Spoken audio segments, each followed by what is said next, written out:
ഏതാണ്ട് 11:20 കൂടിയാണ് സ്വപ്ന സുരേഷ് ചോദ്യം ചെയ്യലിനായി കണ്ണൂർ ക്രൈംബ്രാഞ്ച് ഓഫീസിൽ എത്തിയത്. നേരത്തെ CPMന്റെ Taliparamba area secretary K Santhosh നൽകിയ ഒരു പരാതിയിലാണ് സ്വപ്നയെ ഇപ്പോൾ പ്രത്യേക അന്വേഷണ സംഘം ചോദ്യം ചെയ്യുന്നത്. മുഖ്യമന്ത്രിക്കും കുടുംബത്തിനുമെതിരായി ഉന്നയിച്ചിട്ടുള്ള ആരോപണങ്ങളിൽ നിന്ന് പിന്മാറാൻ ബാംഗ്ലൂരുവിലുള്ള വ്യവസായി വിജേഷ് പിള്ള മുഖാന്തരം 30 കോടി രൂപ വാഗ്ദാനം ചെയ്തു എന്നായിരുന്നു സ്വപ്ന സുരേഷിന്റെ ആരോപണം. ഫേസ്ബുക്ക് ലൈവ് വഴിയാണ് ഇത്തരത്തിലുള്ള ആരോപണം സ്വപ്ന സുരേഷ് ഉന്നയിച്ചത്. മാത്രമല്ല, ആരോപണത്തിൽ നിന്ന് പിന്മാറിയില്ലെങ്കിൽ ജീവന് ഭീഷണി ഉണ്ടെന്ന് അത്തരത്തിലൊരു ഭീഷണി കൂടി വിജേഷ് പിള്ളയുടെ ഭാഗത്തു നിന്ന് ഉണ്ടായി എന്നൊരു ആരോപണവും സ്വപ്ന സുരേഷ് ഉന്നയിച്ചിരുന്നു.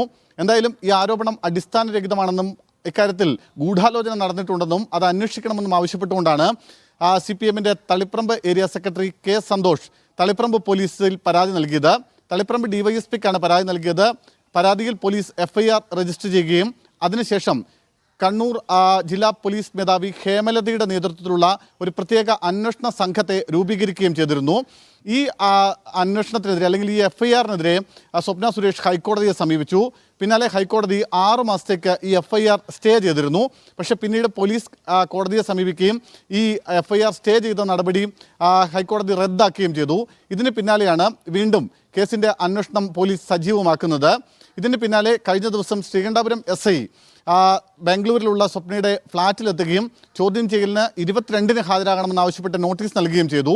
എന്നാൽ 22-ാം തീയതി ചില സാങ്കേതിക കാരണങ്ങളാൽ ഹാജരാകാൻ കഴിയില്ലെന്ന് സ്വപ്ന പോലീസിനെ അറിയിച്ചു.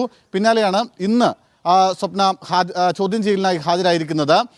Kannur SCP Ratnakumar, Taliparamba DYSP Vinod, Payyanur DYSP Premachandran എന്നിവരുടെ നേതൃത്വത്തിലുള്ള അന്വേഷണ സംഘമാണ് സ്വപ്നയെ ചോദ്യം ചെയ്യുന്നത്.